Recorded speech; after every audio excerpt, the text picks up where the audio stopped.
네, 여러분 안녕하십니까. 뉴스 그 이상의 뉴스 G1 뉴스쇼 김우진입니다. 이재명 정부 첫 국정감사가 지난 13일부터 시작됐습니다. 내년 6월 지방선거를 앞두고 전국 주도권을 잡기 위한 여야의 공방이 이어지고 있는데요. 국회 17개 상임위원회는 다음 달 6일까지 총 834개 기관의 업무 집행 상황을 점검합니다. 이 중에 강원 지역 감사 대상 기관은 19곳으로 특히 오는 24일 열리는 행안위의 강원도청, 강원경찰청 현지 감사에 관심이 쏠리고 있습니다. 강원자치도 출범 이후 성과와 과제를 짚는 자리가 될 것으로 전망이 되는데요. 모쪼록 이번 강원 국감이 정쟁의 장이 되기보다 지역 현안을 해결하는 기회의 장이 되길 바라겠습니다. 잠시 후 국회에 나와 좌우지간을 통해 국감 관련 소식과 분석 자세히 전해드리겠습니다. 자, 그럼 한 주간의 주요 뉴스 속 현안을 빠르고 쉽게 짚어보는 G1 뉴스쇼 지금 시작하겠습니다.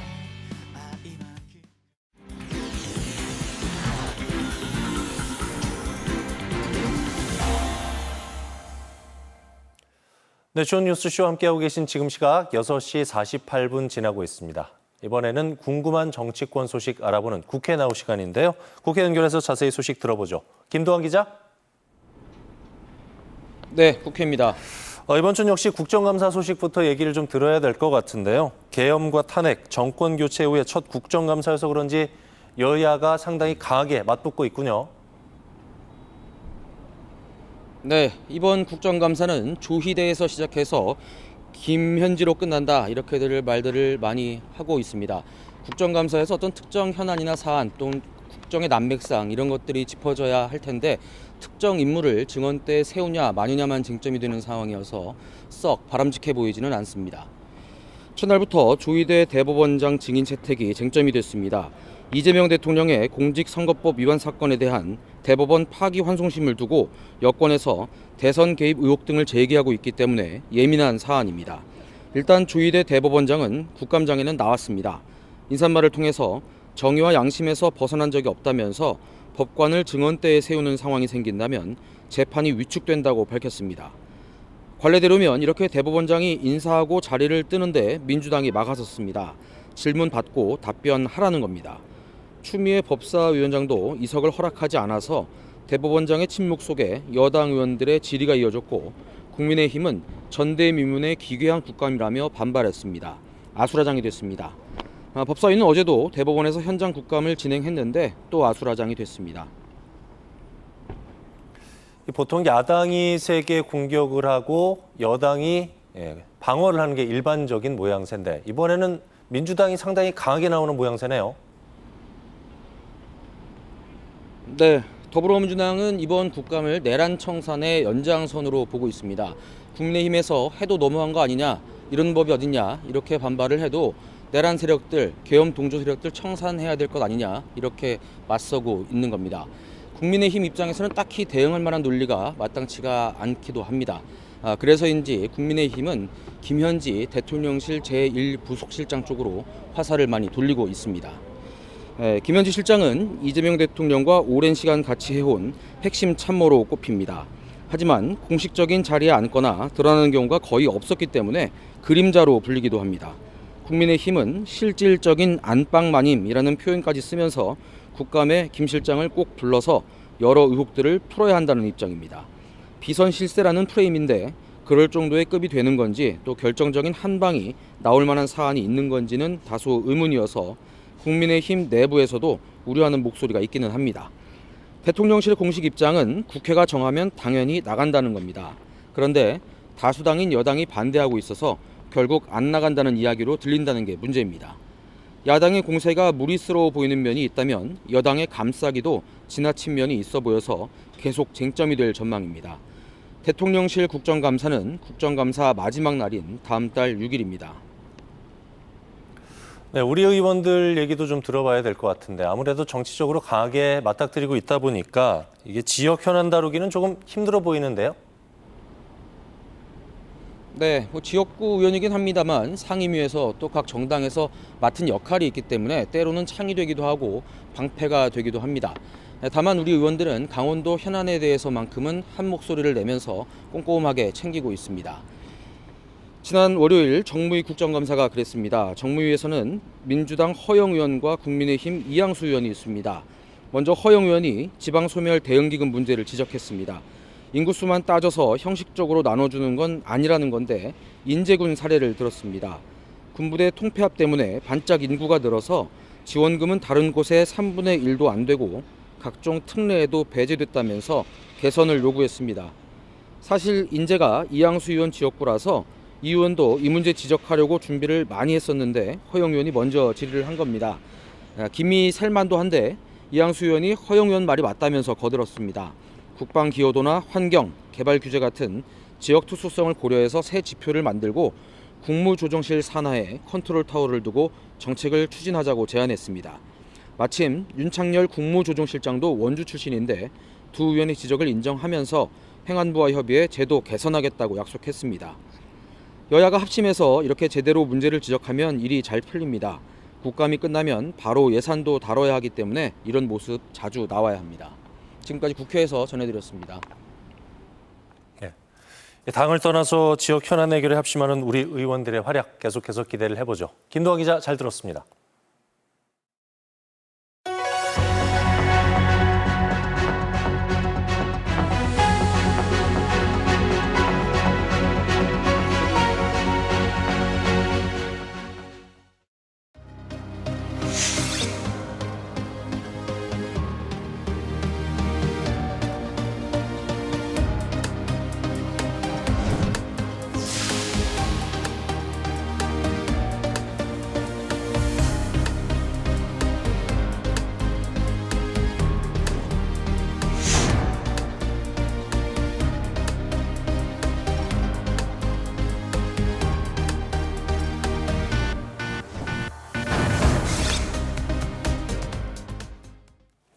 네, 계속해서 도내 주요 인사와 화제인물 초대해서 얘기 나눠보는 이슈 토크 시간입니다.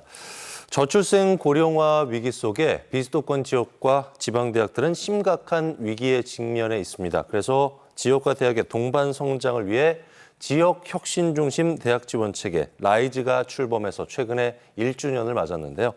그래서 오늘 이슈 토크에서는 전국의 라이즈 산업을 총괄하고 있는 김헌영 중앙라이즈위원회 공동위원장과 함께 라이즈 지역과 대학의 동반 성장 이끌까라는 주제로 자세히 얘기 나눠보도록 하겠습니다. 안녕하십니까, 위원장님? 네, 안녕하십니까? 예. 앞서 잠깐 언급했습니다만은 학령 인구 감소로 지역과 대학이 굉장히 어려움을 겪고 있습니다. 총장님은 위원장님은 총장으로 8년간 또 강원대를 이끄셨기 때문에 지역 대학 그리고 지역의 학생들이 겪는 어려움을 누구보다 잘 이해하실 것 같은데 어떠세요? 네, 그렇습니다. 정말 위기 상황이라고 생각합니다. 출산율 저감으로 인한 인구 급감, 또 그에 따른 학력 인구 감소, 또 당연히 대학의 신입생들이 좀 부족해지는 그런 현실이 당장 눈앞에 와 있습니다. 그래서 게다가 잘 아시다시피 대기업, 그러니까 그룹사의 본사가 90% 정도가 수도권에 다 집중되어 있는 우리나라 현실이죠. 그러다 보니까 청년 인구가 수도권으로 유출되고 그 지방은 생산 인구가 점점 부족해지다 보니까 활력이 떨어지고 그 지방도 어렵고 지방대학도 위기고 그 둘의 어떤 동반 성장을 위한 어떤 노력이 필요할 때다 이렇게 생각합니다. 네, 말씀하신 것처럼 이제 지역과 대학이 처한 위기를 극복하기 위해서 라이즈 사업이 시작이 된 건데 라이즈 사업 솔직히 아직까지는 좀 생소해하는 분들도 있는 것 같거든요. 자세히 좀 설명 부탁드립니다. 네, 라이즈는 Regional Innovation System and Education 해서 지역 혁신 체계 그리고 교육 해서 사실 여기에서 에듀케이션의 교육의 핵심은 사실은 대학입니다. 예. 그래서 지역 혁신을 위한 대학 지원 체계다라고 이제 우리말로 이제 풀어서 말씀을 드리는데요. 라이즈는 한마디로 말하면 중앙 집권, 중앙에서 모든 행재정 권한을 지방으로 특히 지자체로 완전히 이걸 이양을 해서 지역과 지역의 대학이 자체적으로 서로의 어떤 동반 성장을 도모해라라고 하는 강력한 패러다임의 변화다 이렇게 생각할 수 있겠습니다. 근데 이 라이즈 사업이 지역마다 똑같은 모델로 이제 추진이 되는 게 아니라 지역 특성에 맞게 좀 다른 특화 산업을 육성한다고 들었거든요. 강원도는 어떤 산업이 주가 됩니까? 우리 강원도의 경우에도 뭐 여러 가지 한 9개 정도의 단위 사업과 그 다음에 또 전략 산업을 뭐 바이오 헬스라든지 이모빌리티 등등 어떤 강원도의 그동안의 전략 산업을 특화 산업으로 해서 대학들한테 그 전략 산업에 대한 연구를 요구하고 예. 또 강원도에 있는 17개의 대학의 어떤 공유대학 시스템을 구축해서 어느 한 대학도 좀 뒤처지지 않도록 하는 어떤 그런 기회를 일단 좀 제공을 하는 거죠. 대학을 그냥 시장에 내버려 두고 대학이 망하든지 뭐 경쟁에 휩쓸리는 것을 방지하기 위해서 이런 라이즈 시스템에서 대학들한테 기회를 최대한 제공하고자 하는 것입니다. 네. 예. 라이즈를 보면은 이 지자체가 중앙정부의 권한을 이양받아서 대학 혁신 또 지역 발전을 동시에 추진하는 사업인데요. 일각에서는 지금까지 중앙정부에서 했던 일을 지역에서 해낼 역량이 있느냐 이런 우려의 목소리도 있는 것 같고 특정 뭐 기업이라든가 특정 대학을 좀 키워주는 거 아니냐 이런 우려의 목소리도 있는 것 같은데 이에 대해서는 어떻게 생각하십니까? 그건 뭐 제가 생각할 때는 기우라고 생각합니다. 왜냐하면 지자체가 그동안 그런 역할을 부여받지 못해서 그렇지 않아서 그 역할을 하지 않은 것이지 대학과의 어떤 수평적인 협력 관계로 즉 지역의 어떤 어려움을 대학이 도와주고 또 대학의 어떤 여러 가지 그 역할을 지역에서 요구함으로써 이 지역이 대학을 살리고 예. 키우고 또 대학이 연구를 해서 지역의 먹거리 성장 동력을 제공하는 서로 윈윈하는 시스템인데요. 그 거버넌스가 잘 설계되어 있습니다. 그래서 그 체계로 아마 그 주체 간에 어떤 큰 문제 없이 예. 아마 진행될 수 있다라고 생각하고 결국에는 대학 간의 어떤 역할을 분명히 해서 서로 돕고 어떤 컨소시엄 형태로 해서 문제에 접근해야 되지 않겠는가. 즉 말해서 지역의 어떤 전략 사업이나 지역의 난제를 해결하는데 특정 대학만의 힘으로 하는 것이 아니라 대학에 있는 모든 자원을 총동원해서 그 규모의 경제를 만들어서 대응해야 되지 않느냐고 경쟁이 있고 그다음에 특화 산업, 그다음에 특성화를 할 수 있는 계기가 되지 않겠나. 이런 것들이 라이즈하고 다 연관된 어떤 지금 현재 대학의 변화라고 생각합니다. 네. 네.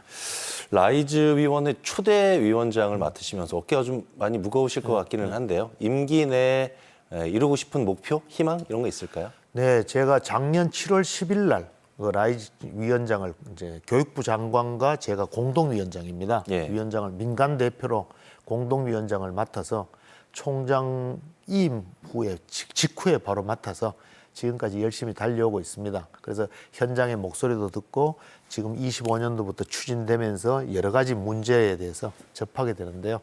이 초대 위원장으로서 이 라이즈가 전 세계 유례 없는 새로운 혁신적인 패러다임입니다. 그래서 이것이 성공적으로 안착이 돼서 지역 성장 또 지역 지방 소멸이 맨 20년 뒤에 지방 소멸이 60%다 70%다 하는 이런 대한민국의 기후를 없애고 또 지방대학의 위기를 동시에 해결할 수 있는 그런 시스템으로 자리 잡는데 최선을 다해서 그 역할을 하겠습니다. 예. 네.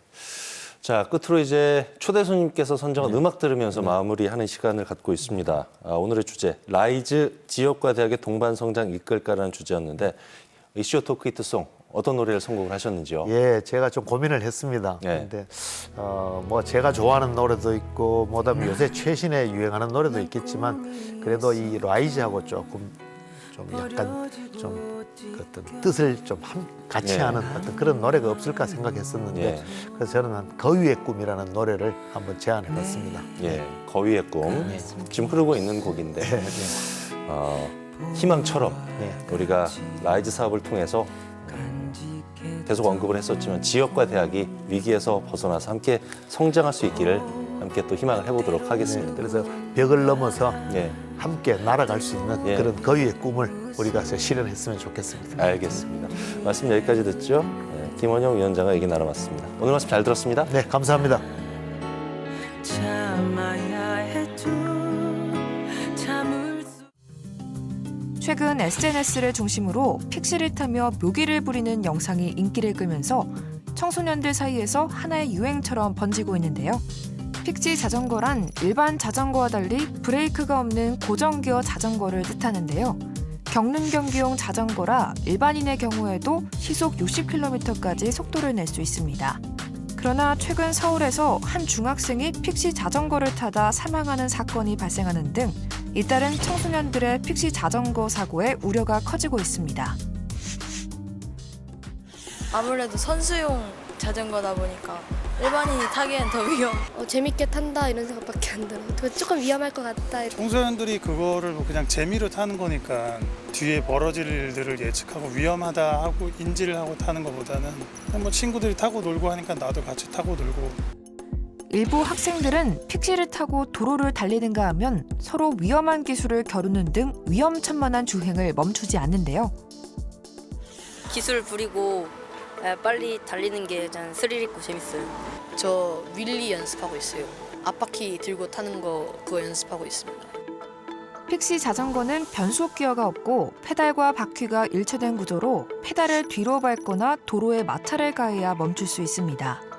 원래 경기장에서 선수들이 사용하는 전문 장비로 빠른 속도와 민첩한 움직임에 특화돼 일반 자전거와 픽시 자전거의 제동거리는 최대 13배나 차이가 나는데요.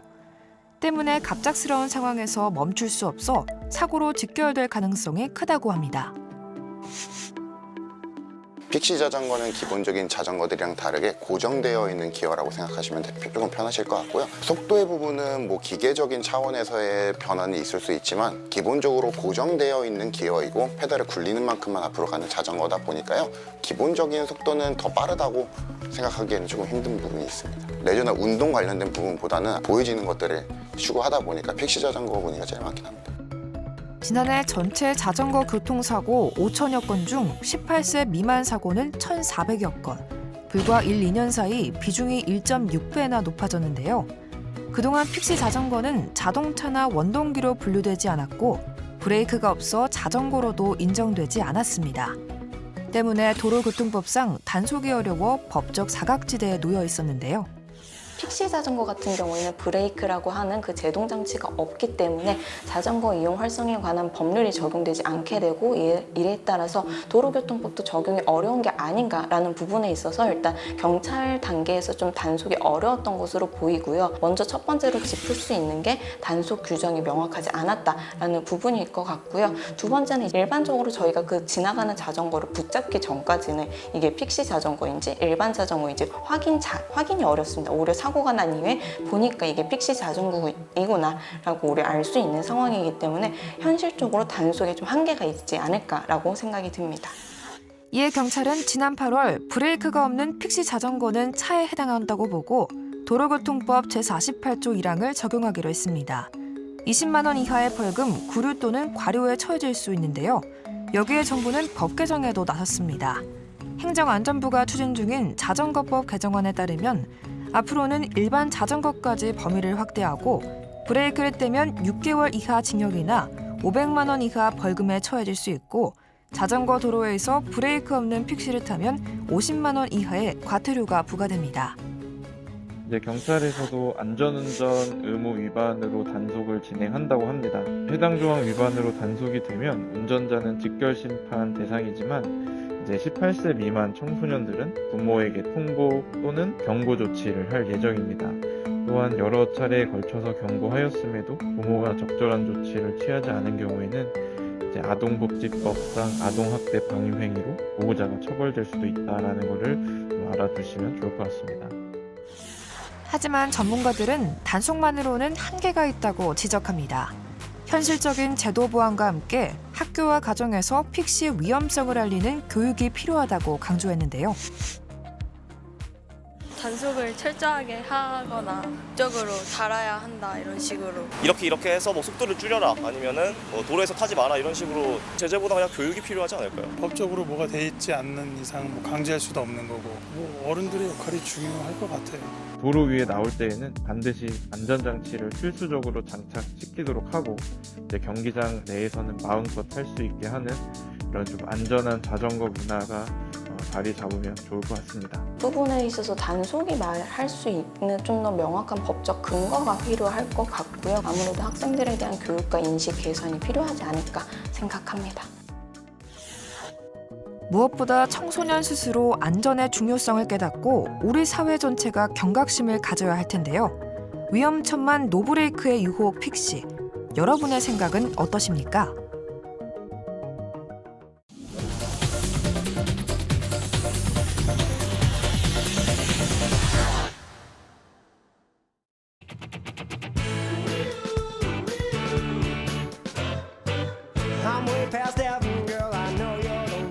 네, 한 주간 있었던 가장 핫한 이슈를 골라 탈탈 털어드리는 시사 토크 보이는 라디오 좌우지간에 오신 여러분 환영합니다. 진보 보수를 대표하는 여야 정치 고수들의 썰전쟁 좌우지간. 오늘 함께하실 분들 소개해 올리죠. 강원 중원의 젊은 피 윤민섭 의원, 강대규 변호사와 함께합니다. 어서 오십시오. 반갑습니다. 네. 반갑습니다. 앞서 국회 나올 시간에 국감 소식 전해드렸는데 이재명 정부 첫 국정감사가 지난 월요일부터 시작이 됐습니다. 여당은 전 정부의 내란 종식, 그리고 야당은 현 정부에 대한 심판을 내세우면서 강하게 부딪히고 있는데요. 그래서 오늘 좌우지간에서는 내란 청산 대 정부 심판, 이 정부 첫 국감 열전이라는 주제로 얘기를 나눠볼까 합니다. 요 며칠 여야는 국회 곳곳에서 욕설하고 고성을 마구 주고받고 있습니다. 강하게 맞붙었는데요. 계속해서 이런 분위기가 이어지지 않을까 싶은데 이번 국감 윤 의원님은 어떻게 전망하세요? 네. 일단 국정감사 이번에 이제 26일 동안 좀 진행되는데요. 네. 아직 초반밖에 되지 않은데 한 열흘 넘게 진행한 것 같아요. 네. 너무 이슈도 많고 뭐 이게 너무 뜨겁게 이렇게 붙다 보니까 그런 부분들이 있는데 그리고 17개 상임위원회에서 좀 진행되거든요. 그리고 피감기감만 해도 834개가 정도가 돼가지고 굉장히 중요한 자리입니다. 근데 계속 지금 여야 정쟁만 있는 부분들이 국민들께서도 굉장히 이렇게 눈꼴 시리게 이렇게 보시는 부분들이 있어서 좀 안타깝다는 말씀을 먼저 드리겠고요. 일단 우선 국감 주요 이슈와 쟁점부터 한번 간단하게 좀 스케치를 상임위별로 좀 해봤으면 좋겠는데요. 네. 일단 법사위가 가장 뜨겁죠. 네. 지금 어쨌든 이재명 대통령이 이제 공직선거법 파기환송 관련돼서 이제 대법원 장애인이 출석을 하냐 마냐, 대법원에 질의를 하냐 마냐, 뭐 이런 거에 대해서 이제 굉장히 세게 붙는 상임위가 이제 가장 법사위라서 지금까지는 가장 뜨거운 데인 것 같고요. 그리고 이제 과방위가 어저께부터 굉장히 좀 뜨거웠습니다. 원래 이제 이진숙 전 방통위원장 체포나 뭐 정치적 중립 문제 이걸로도 이제 이슈가 좀 했었는데 어제 갑자기 그 민주당의 이제 김우영 의원께서 그 박정훈 의원하고 이제 개인적으로 주고받은 문자를 공개를 하게 되면서 뭐 욕설이 가장 심하게 나와서 아주 뭐 법사위도 싸우고 있는데 전쟁터인데 과방위까지 참전하는 이런 모양새를 좀 띠고 있는 부분들이 있고요. 예. 그리고 외통위도 좀 탓한 것 같아요. 왜냐하면 지금 전 국민이 가장 뜨겁게 보고 계시는 캄보디아 이 사건 관련해 가지고도 굉장히 뜨거운 부분들이 있는 것 같고요. 그리고 예고편이 좀 기대되는 데가 저는 행안이라고 보고 있습니다. 왜냐하면은 이제 국가 전산망 화재 관련해서도 이슈가 좀 있기는 한데 23일 날 이제 서울시 국감이 있어요. 그럼 서울시 국감에 이 명태균 씨가 증인으로 출석을 해서 이제 오세훈 전 시장 게이트에 대해서 얘기를 하겠다. 좀 이런 부분들이 있어가지고 예. 기대가 되는 부분들이 좀 있는 것 같고요. 그리고 강원도 국감도 행안위에서 24일 날 좀 진행되는 부분들이 있고요. 그리고 이제 좀 아쉬운 부분들은 뭐 예를 들면 이제 국토위에서는 무안공항 참사가 작년에 좀 있지 않았습니까? 그럼 이 참사에 대해서도 좀 뭐 제주공항 그 대표나 이런 사람을 좀 불러가지고 사고 원인이나 대책 이런 것들을 좀 얘기를 해야 되는데 무안공항 참사 관련해서는 증인 채택이 한 명도 되지 못했어요. 제주공항 대표도 부르려다가 마른 제주항공. 제주항공으로 정정하겠습니다. 제주항공으로 예. 좀 제주항공 이 대표를 증인을 모시지 못했던 부분들인데 예. 이런 부분들이 좀 아쉽고 그리고 보건복지위 같은 경우는 지금 지방의료원 운영난 뭐 이런 것도 좀 점검을 해야 되는데 예. 좀 이런 여러 이슈에 묻히다 보니까 좀 아쉬운 부분이 남는 부분들이 있고요. 그리고 이제 해마다 이제 국감을 보면은 초반에는 여야가 강하게 대립을 합니다. 예. 그러면서 이제 민생의자가 하나둘씩 나오면서 국민들께서 너네는 싸움만 하고 민생의자는 왜 뒷전이냐 이런 이제 비판을 많이 받다 보니까 아무래도 그런 비판을 인식해서 뒤로 갈수록 이제 민생의자가 조금 이렇게 대두되는 그런 양상을 띠고 있는데 올해는 이런 충돌이 좀 오래 지속이 될 것 같습니다. 예. 그 이유를 저는 세 가지로 좀 보고 있는데요. 첫 번째로는 양당 지도부들이 너무 다 강성이에요. 뭐 정청래 대표도 그렇고 장경희 대표도 그렇고 너무 강성이어서 지도부가 너무 강성이라서 이 뒤에서 좀 어떤 협상이나 뭐 이런 것들이 좀 제대로 진행이 되지 않는다. 좀 이렇게 보이는 부분들이 있고요. 그리고 의원들께서 강성 지지층에 어필하려고 하는 모습들이 너무 많이 보여요. 그리고 그걸 또 이제 쇼폼이라고 그러죠. 짧은 영상으로 자기가 강하게 한 것들 이것만 유포해가지고 강성지지층에게 좀 잘 보이려고 하는 모습들 그런 것들이 너무 두드러지게 보이기 때문에 이런 대립이 좀 오래 가지 않을까 좀 이렇게 보고 있습니다. 네. 네. 강 변호사님. 네. 예. 그 국감은 정무의 도구가 되어서는 안 되고 정책의 도구가 돼야 됩니다. 지금 대한민국이 미래의 산업 도약을 할지 말지에 대한 중차대한 시기에 있는데 사실 저도 국회에서 3년간 근무하면서 국정감사를 준비를 했었는데 가장 안타까운 게 지금 이 시간에도 보좌진들은 밤낮으로 정책 발굴을 위해서 국정감사를 위해서 준비를 하고 있는데 국회의원들이 우리 윤민섭 의원님 말씀하신 것처럼 국회의원들이 본인이 그 한 컷 잡히기 위해서 고성방가를 하다 보니까 실제로 보좌진들이 몇 개월 동안 준비해온 국정감사가 꽃을 피우지 못하고 있어서 굉장히 안타까운 생각이 들고요. 이 모든 것의 원인은 독단적으로 운영하는 상임위원장들에게 있다. 그래서 독단적 운영의 국감이라 그래서 독감이라고 저는 이름을 짓고 싶습니다. 독감 3인방이 있는데 첫 번째가 김현지를 부르지 않는 운영이 김병기 위원장, 김병기 원내대표가 있죠.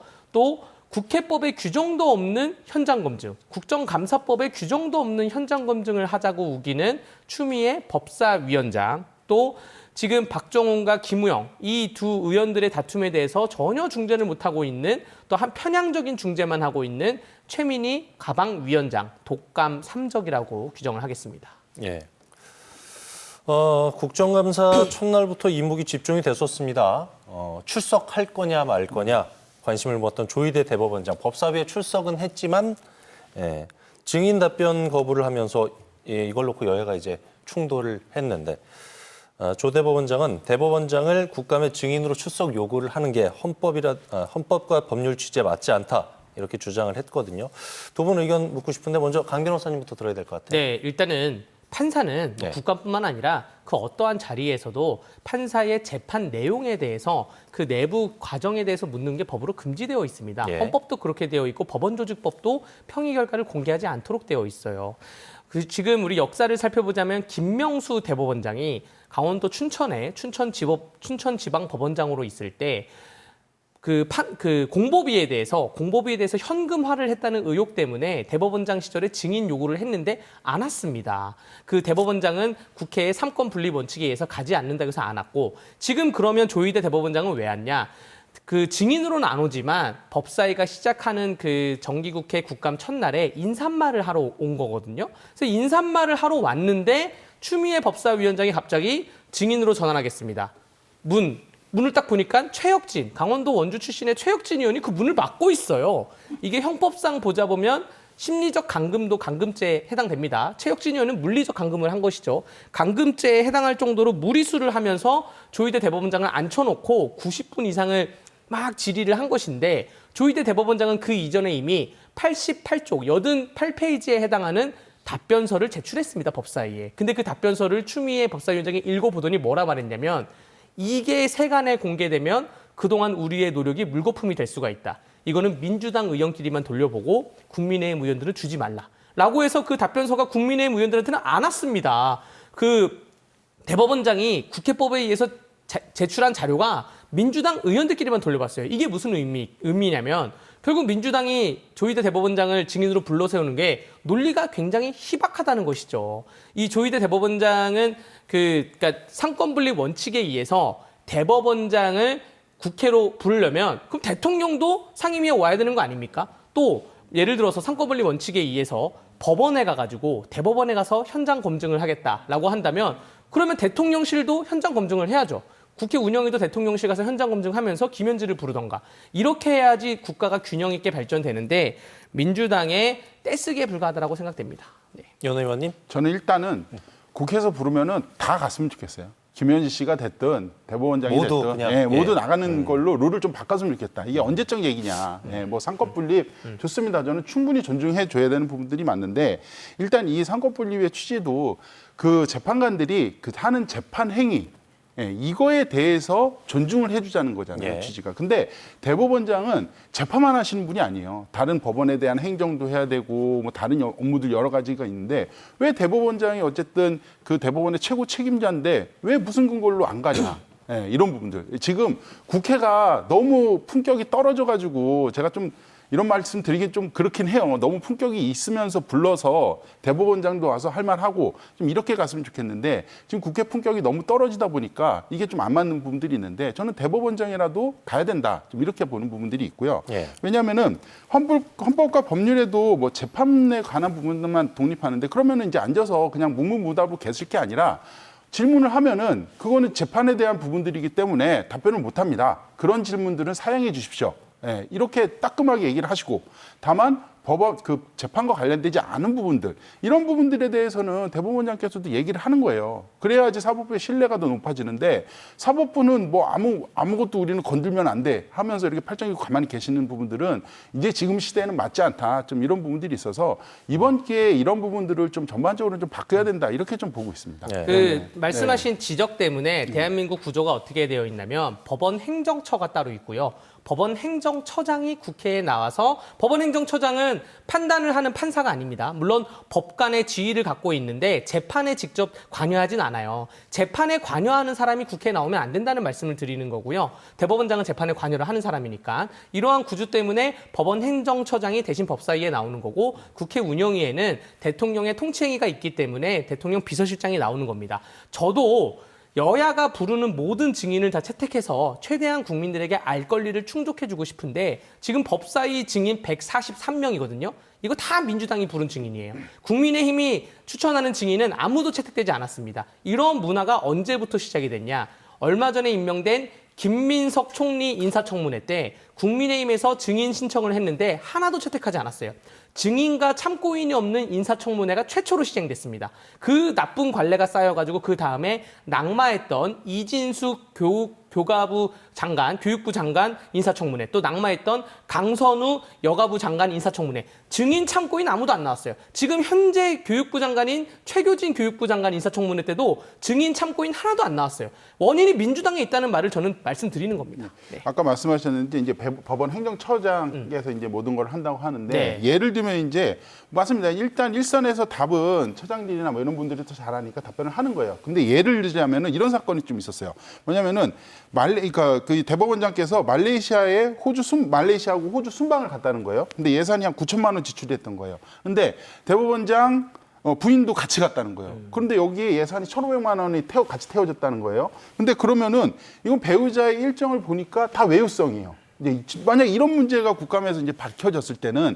행정처장이 물론 이제 답변을 하겠지만 이렇게 돼서 저렇게 갔습니다. 얘기를 하겠지만 도의적인 책임은 어쨌든 그 대법원장이 있지 않습니까? 같이 갔으니까 배우자를 데리고 왔으니까. 정리해 주시죠. 예, 그런 부분들에 대해서는 뭐 배석해 있어서 있은 후에 사과를 하든가 저는 이런 모습도 괜찮다고 생각이 드거든요. 우리 있다가 바로 나가고 뭐 이런 부분들은 좀 아니라고 생각이 들어요. 우리 윤민석 의원께서는 지난번 선거에 나는 세비로 혈세로 해외를 나가지 않겠다 공약을 내세우고 한 번도 해외를 나가지 않으셨어요. 그래서 그런 부분은 겸허히 인정하겠습니다. 네. 뭐 이런 답변 충분히 하실 수 있는 위치에 계시니까 잘 네. 들었습니다. 네. 조희대 대법원장 못지않게 이목이 집중된 분 있죠. 국감장 곳곳에서 김현지 대통령실 제1부속실장 이름이 계속해서 나왔어요. 김현지 실장의 국감 출석 여부가 이번 국감의 쟁점 중에 하나로 떠올랐는데 아니 왜 이렇게 주목이 집중되는 거죠? 그러니까 저는 윤 의원님? 이런 분이 집중이 되면 안 되는데 지금 이런 것 때문에 쓸데없는 시간과 뭐 그 방송, 이 공중파 이런 것들이 다 낭비되고 있다고 생각이 들어요. 참 김현지 이분이 나오냐 마냐 이거 갖다 지금 계속 옥신각신하지 않습니까? 그러니까 오히려 이런 시간에 다른 문제들 예를 들면 이제 쿠팡의 노동자들이 200만 원 퇴직금을 못 받아가지고 검사분이 나와가지고 울면서 얘기하시더라고요. 오히려 그런 부분들을 더 집중받아가지고 국감에서 문제점 지적하고 대책도 만들어냈는데 모든 에너지를 써야 되는데 이 김현지 이분이 누구시라고 이렇게 안 나오는지 모르겠는데 일단 이분 대통령실 뭐 제1부속실장으로 지금 이제 보직이 변경된 것 같아요. 가지고 많이 알려졌죠. 이재명 대통령 성남시장 시절부터 이제 최측근이었다. 좀 이런 부분들이 있는데 일단은 지금 뭐 처음에 얘기가 된 게 이화영 전 경기부지사 이제 대북 송금 사건에 이제 변호사를 뭐 교체하는 과정에서 개입을 했다 이런 걸로 해서 이제 국민의힘에서 증인 채택하자고 했는데 갑자기 청와대에서 총무비서관이었는데 제일 부속실장으로 인사를 발령을 바꾸게 돼요. 그러면서 이건 뭐지? 이런 의심이 더 크게 생긴 거죠. 그러니까 긁어부스럼을 일단 좀 만들었다 이런 부분들이 있고 민주당에서도 이 증인채택 청와대 쪽에서 지금 국회에서 부르면 나가겠다 좀 이런 부분들이 있는 것 같아요. 근데 민주당에서 왜 이렇게 막고 있는지에 대한 부분들이 좀 의문스러운 지점이 한두 가지가 아닌 부분들이 있어서 네.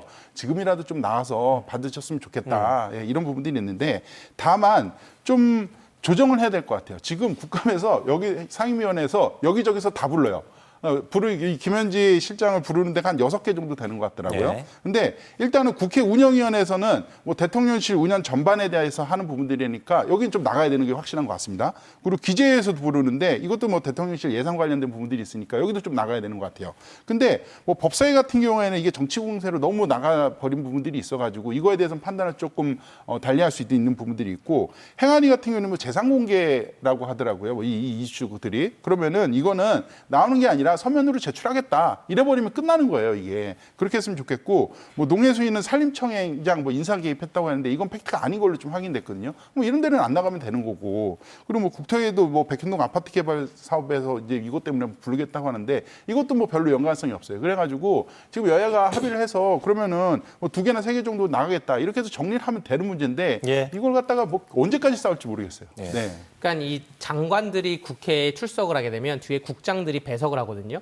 그 대통령실 비서실장이 오면 비서관들이 배석합니다. 그 총무비서관이 당연히 국회에 오는 걸로 알고 있었는데 차라리 왔으면 이렇게 문제가 안 됐을 거예요. 질문도 안 했을 수도 있어요. 근데 갑자기 김현지 국회에 못 나가게 하려고 김현지라는 사람을 제1부속실장에 올리고 제1부속실장을 대변인으로 올리고 그 총무비서관 자리가 비잖아요. 이거를 제2부속실장이 총무비서관으로 오고 그 성남 가족회사처럼 지금 대통령실이 움직이고 있다. 그러한 과정 속에서 자 지금 대통령실이 용산에 있지 않습니까?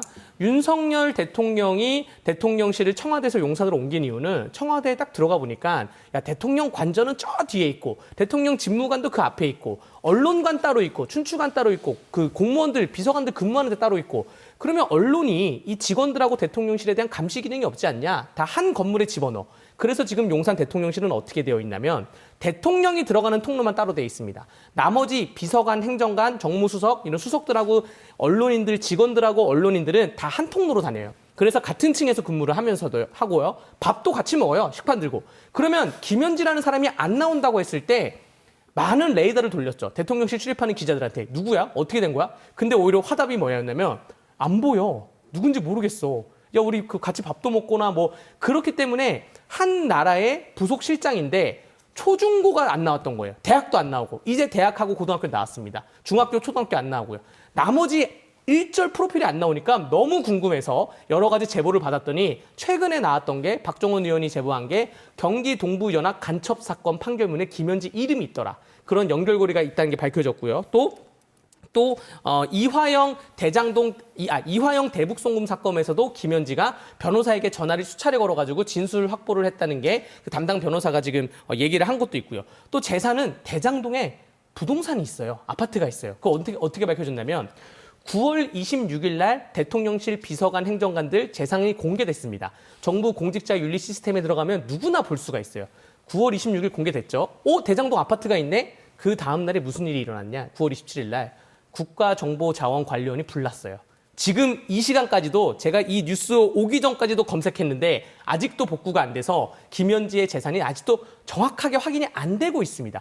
그러니까 대통령실이 김현지를 중심으로 너무 이상하게 돌아가니까 한 번은 나와서 국민의 알 권리를 충족해야 되는 거 아니냐라는 주장을 하는 것이죠. 근데 여기서 이제 국민의힘도 포지션을 좀 잘 짰으면 좋겠어요. 그러니까 정확한 팩트를 가지고 왜 안 나오냐. 이거에 대한 물음을 던져야 되는데 지금 뭐 갑자기 또 이제 경기동부연합 이거 얘기를 뭐 재판 기록 찾아라요. 판결문에 있으니까 팩트입니다. 근데 이제 판결문에 있는 걸 가지고 이걸 가지고 판결문에 있으니까 증인으로 나와라. 이거는 좀 아닌 것 같아요. 그러니까 이걸 또 그러면은 색깔론으로 가정하는 문제로 희석이 되거든요. 그러면은 정확하게 뭐 판결문에 있으니까 동부연합 이런 거는 걷어내고요, 솔직히. 이런 걸 빼고 차라리 왜 재산 공개나 이런 부분들 서면으로 언제까지 낼 거냐 이런 것들을 좀 명확하게 짚고 가야 되는데 지금 또 이제 버릇 나오는 것 같아가지고 좀 답답합니다. 이런 것도. 행안위 국감에서는 국정자원 화재 사태 책임 두고 여야 공방이 또 벌어졌습니다. 국민의힘은 국정자원 화재 수습 과정에서 이재명 대통령의 예능 녹화 등을 들면서 이게 총체적인 난국이다. 이런 입장. 반대로 민주당은 전임 윤석열 정부가 관련 예산을 삭감해서 예방 기회를 놓쳤다. 뭐 이런 식으로 주장을 하고 있는데 강대기 변호사님, 윤민서 의원님 두 분 다 그렇지만 하실 말씀이 아주 많아 보이는데 강 변호사님부터. 제가 먼저 말씀을 드리겠습니다. 이재명 대통령께서 이 중차대한 시기에 요리를 만드는 예능에 나가서 피자를 보고 이재명 피자라고 이름을 줬어요. 제가 이름 다시 지어드리겠습니다. 재판 기피자. 피자 이름이 재판 기피자 혹은 중대본 기피자라고 피자 이름을 짓겠습니다. 이번 국감에서 화제의 원인이 나왔습니다. 국민의힘 의원이 질의한 것 중에 뭐였냐면 결국 배터리 이설 공사인데 배터리 이설 공사를 하려면 충전량을 30% 이하로 하던가 혹은 절연 장치를 갖추던 상태에서 리튬 배터리를 이설 공사를 하면 아무 문제가 없다. 전국에 있는 모든 데이터 센터가 그렇게 하고 있다. 근데 여기 불이 왜 났냐? 입찰 과정을 살펴보니까 광주에 있는 N건설사가 어떠한 건설사가 공동 수급을 해가지고 입찰이 됐는데 30억의 입찰을 갖고 갔어요. 근데 입찰을 받아간 그러한 건설사랑 기존 회사가 배터리 이설 공사를 해본 적이 단 한 번도 없는 회사인 거예요. 그래서 실제로 근데 감리한테 물어보니까 감리 단장도 자기도 이러한 공사를 감리를 해본 적이 없다. 이게 뭡니까? 그러면 대통령이 예능에 출연할 게 아니라 입찰 과정부터 중대본 회의에서 따지고 들어갔어야죠. 그러면서 책임을 져야 되는데 예능에 나가서 하호거리고 그러다가 결국 지금 대통령실은 에이펙만 바라보고 있는데 에이펙 성공이 시진핑이 안 온다 그러고 트럼프 대통령은 옷깃만 스쳐간다고 하니까 2주 있다가 가가지고 화재 현장 사진 찍은 거예요, 대통령이. 그러한 형국인데 여러분들 지금 이게 얼마나 중대한 문제냐면 저도 일하다가 이제 법령정보센터가 안 들어가기도 하는데 지금 음주운전 범죄자들 음주 면허 취소하고 정지해야 되잖아요. 그 처분이 안 나오고 있어요. 음주운전 범죄자들이 버젓이 정지랑 취소 처분을 이것 때문에 못 받고 돌아다니고 있습니다. 그래서 우리가 지금 원시 시대로 60년대, 70년대로 돌아가서 등기에다가 뭐 인지 붙이고 우편 보내고 막 이러고 있어요. 굉장히 중요한 시기다라는 건데 이러한 시기에 예능을 출연한 대통령을 비판을 안 할 수가 없습니다. 예, 윤 의원님. 일단 이 화재 사태하고 예능 출연하고 좀 분리시켜 봐야 되는 부분들이 있을 것 같은데요. 화재 사태 같은 경우는 이재명 대통령 취임 후 이제 5개월 만에 일어났죠. 그러니까 아까 입찰이나 공사 입찰이나 이런 거는 언제부터 시작됐는지 한번 다시 따져봐야 되는 부분들이 분명히 있을 것 같고요. 그렇다고 현 정부의 책임이 없다는 건 아닙니다. 일단은 불이 난 원인이나 뭐 이런 부분들에 대해서는 입찰이나 뭐 아까 이런 부분들 과정을 분명히 따져가지고 뭐 책임자에 대한 무책이나 뭐 이런 것들도 분명히 있어야 되는데 이 국정자원 시스템 강화 예산이 삭감된 건 윤석열 정부 때가 맞아요. 왜냐면은 다들 기억하실 겁니다. 2022년도에 카카오가 먹통이 돼가지고 난리가 난 적이 있었어요. 예, 그때 이후에 이게 이제 쌍둥이 시스템이라고 해서 이게 불나가지고 없어지면은 그대로 바로 쓸 수 있는 시스템을 하나 또 만들어야 된다. 이런 얘기들이 전 국민의 화두였거든요. 예, 이런 부분들이 있었는데 그때 이제 그거 추진해야 된다고 해가지고 24년도에 행안부에서 75억 정도를 기재부에 요청을 했어요. 그 시스템을 만들려면 이 정도 돈이 필요하다. 근데 기재부에서 46억 삭감한 다음에 29억만 이렇게 배정을 한 거예요. 근데 그거 국회에서 한 톨도 이렇게 깎지 않았습니다. 그래가지고 근데 예산이 많이 깎이다 보니까 공주에 이런 시스템이 있어야 되는데 이게 그냥 모양만 낸 거예요. 거의 백업 수준만 한 거예요. 근데 만약에 이게 그래가지고 그때 윤석열 정부 시절에서도 이거 3시간 안에 다 복구될 수 있도록 어디에 불이 나도 거기 불이 나도 3시간 만에 다시 완전히 복구할 수 있도록 쌍둥이 시스템 만들겠다. 이렇게 장담을 했는데 지금 불이 났는데 그 시스템이 안 된 거예요. 그러니까 그 예산을 줄줄이 삭감해놓고 이 시스템 대응을 제대로 못 해놨기 때문에 이거는 5개월 만에 할 수 있는 건 아니잖아요. 그러니까 이 시스템을 못 해놨던 문제들이 예산은 결국 국회에서 마지막에 통과되죠. 근데 국회에서는 안 깎았다니까요. 기재에서 깎았어요. 국회에서 그럼 올리던가 개수 조정 소위를 하던가. 국회에서 올려가지고 기껏 기재에서 행안위에서 만들어놨는데 기재에서 또 깎은 거예요. 공주센터는 2026년에 완공을 지금 앞두고 있긴 합니다. 근데 그게 제대로 되지 못해가지고 그냥 거의 백업 시스템 정도만 이 정도로 정리를 하도록 하죠. 지금 시간이 많지 않아서 다음 다뤄야 될 부분이 있거든요. 국감에서 국민의힘이 당론으로 추진하는 중국인 3대 쇼핑, 방지법, 의료, 선거, 부동산인데요. 여야 공방 벌이고 있습니다. 지금부터는 답변을 좀 짧게 해주셔야 될 것 같아요. 윤 의원님. 일단 이 3법은 그 혐오를 이용한 정치쇼다. 저는 이 3가지 모두 다 들여다봐야 될 필요성이 있다고 합니다. 근데 지금 팩트에도 맞지 않는 부분들, 뭐 건강보험 640억 적자 났는데 이것도 통계 오류여가지고 뭐 27억 적자밖에 안 되는 부분들이 있고 24년도에는 오히려 흑자 났어요. 이런 거는 다 빼고 지금 혐오만 몰아가지고 정치를 하는 쇼를 하는 게 가장 큰 문제다. 예, 이렇게 보고 있습니다. 네, 국제는 상호주의죠. 우리가 중국에서 땅을 살 수 있다면 중국인도 우리나라에 땅을 살 수 있는데 우린 중국에 땅을 못 사지 않습니까? 우리는 중국에 투표 못 하는데 중국인도 우리나라에서 투표를 하고 있고요. 이런 상호주의 관점에서 접근을 한 건데 여러분들 2021년도에 캐나다라는 나라에서 캐나다가 경제적이나 전쟁도 없고 굉장히 안정된 나라입니다. 2021년도에 부동산이 3.6배가 3배 이상이 폭등했어요. 거의 4배가 폭등해서 원인을 알아보니까 중국인들이 부동산을 싹쓸이한 거예요. 그래서 2022년에 캐나다에서 저 법을 시행합니다. 중국인들 그 부동산 못 사는 법을 시행을 해서 부동산 가격을 좀 안정화되고 있는데 지금 어제 발표한 부동산 규제 정책 뭡니까? 현찰로만 부동산 사라는 거 아니에요. 김병기 원내대표 또 대통령실에 있는 사람들 제가 아까 말씀드렸다시피 국자원이 불나가지고 자세히 못 보고 있지만 현금으로 부동산 샀습니까? 결국 부동산만 중국인들만 부동산을 살 수 있는 이런 세상이 오는데 투표나 부동산이나 저러한 건강보험이나 상호주의로 가야 된다고 말씀드리겠습니다. 이거 하나만 말씀드려야 돼요. 짧게 정리해 주시죠. 예, 일단은 이 부동산 토지 소유 외국인들 보면은 미국이 제일 많아요. 미국이 52.5%고 중국이 80% 이상인데요? 중국이 7.9%밖에 안 돼요. 토지 해가지고. 토지까지? 토지까지 해가지고요. 토지도 해야죠. 예, 집만 하는 게 아니라. 이게 지금 중요해요. 오늘 24일에 다음 주 금요일입니다. 강원도청하고 강원경찰청 2년 만에 현지 국감 받죠. 아무래도 고은희 행정복합타운 등이 강원 국감의 핵심 쟁점으로 다뤄질 것으로 예상이 되는데 윤 의원님 어떻게 보세요? 네, 일단 강원도 현안이 굉장히 많죠. 강릉 가뭄 좀 다뤄질 것 같고요. 고은희 행정복합타운 무조건 다뤄져야 됩니다. 그리고 또 하나는 레고랜드 관련된 사건이 다시 좀 주목받을 수도 있겠다 했는데 왜냐하면 22년도에 레고랜드 말 금융 사태가 있어가지고 감사원에서 그걸 감사를 했어요. 근데 그때 강원도가 되게 주먹구구식으로 했다. 이래놓고선 뭐 김진애 지사의 책임이나 뭐 이런 부분들을 좀 다루지 않았었거든요. 그런 문제도 좀 나올 것 같고 저는 또 22일 날 교육의 국감이 강원도 교육청 상대로 지금 진행되고 있거든요. 근데 최근에 지난 8월 달에 최준호 정책협력관이라는 분이 공무원들이 선거에 그때 개입했다. 이 폭로를 한 게 있어요. 그러고 나서 지금 아직 출근도 안 하시는 부분들이 있거든요. 그래가지고 이 최준호 정책협력관 같은 분들 국감의 증인으로 출석시켜야 된다. 좀 이런 부분들이 좀 주목을 받고 있다. 이렇게 보고 있습니다. 네. 어느 언론에서도 말하지 않은 걸 꼬집어 보겠습니다. 고은리 복합행정타운은 국정감사 대상이 아닙니다. 국정감사법 제7조에 의하면 국정감사는 국가 위임 사무 혹은 국가의 보조금이 들어간 사업만 할 수 있도록 되어 있어요. 강원도에 있는 고은리 행정복합타운은 국가 보조금이 한 푼도 들어가지 않았습니다. 그렇기 때문에 국정감사 대상이 안 되고요. 진주의료원 기억나시죠? 진주의료 노동사태. 진주의료원도 국정감사의 대상이 안 된다고 당시 홍준표 경남지사가 잘라가지고 아무도 질문을 못했어요. 근데 말씀하신 다른 부분도 국정감사 내용이냐 아니냐를 구분을 해야지 강원도에 있는 모든 우리가 다룬다 그래서 그게 모두 다 국정감사는 아니다라고 말씀드릴 수 있습니다. 명확한 문제예요. 명확한 문제. 행정복합타운은 어느 돈도 들어가지 않았어요. 다행히도. 아니 근데 계획이 원래 계획이 국비로 안 한다는 게 계획이잖아요. 그런 부분들이 있어가지고.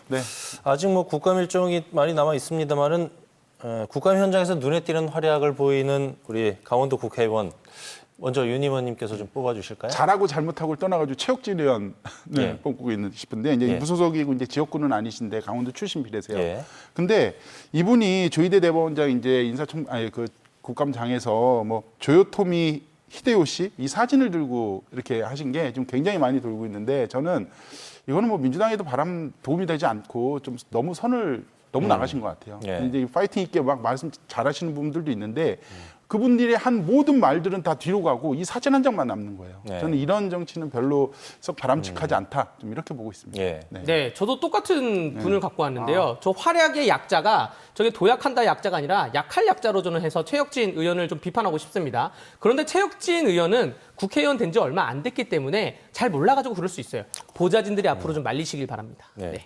자, 좌우지간 오늘의 주제가 내란 청산대 정부 심판, 이 정부 첫 국감 열전에 대한 내용이었는데 두 분의 한 줄 평을 좀 들어볼까요? 강 변호사님. 네, 독단적 상임위 운영, 독단적 국정감사 3적 추미애, 김병기, 최민희로 하겠습니다. 네, 윤 의원님. 네, 내란 청산 플러스 민생 국감 합시다.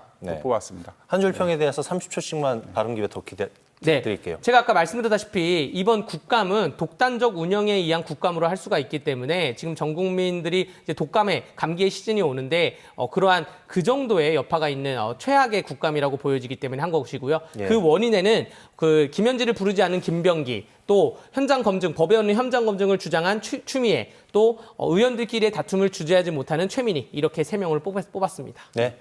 내란에 대한 심판도 분명히 해야 되는 게 이 국감의 책임이라고 생각이 들고요. 그리고 그것만 해서는 안 되고 지금 민생이 굉장히 어려운 부분들이 많습니다. 그러면은 이 국감장에서는 그렇게 어려운 부분들, 약자분들 이런 부분들이 국회라는 공간에 와서 자기를 하소연하고 이런 부분들을 고쳐주십시오. 이런 거를 얘기를 하면 국회의원들이 그 뜻을 받아가지고 제도와 법을 바꿀 수 있는 가장 큰 권력 아닙니까? 그런 법과 제도를 바꿔서 우리 사회가 좀 한 발도 앞으로 나갈 수 있는 그런 자리를 만드는 국감이 됐으면 합니다. 그러니까 말씀 잘해주셨어요. 이게 정쟁의 장이 아니고 민생의 장이 됐으면 좋겠습니다. 함께해 주신 윤민섭 의원, 강대규 변호사였습니다. 말씀 잘 들었어요?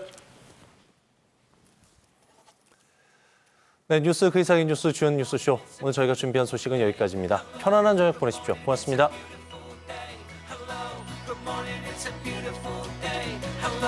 Good morning, it's a beautiful day.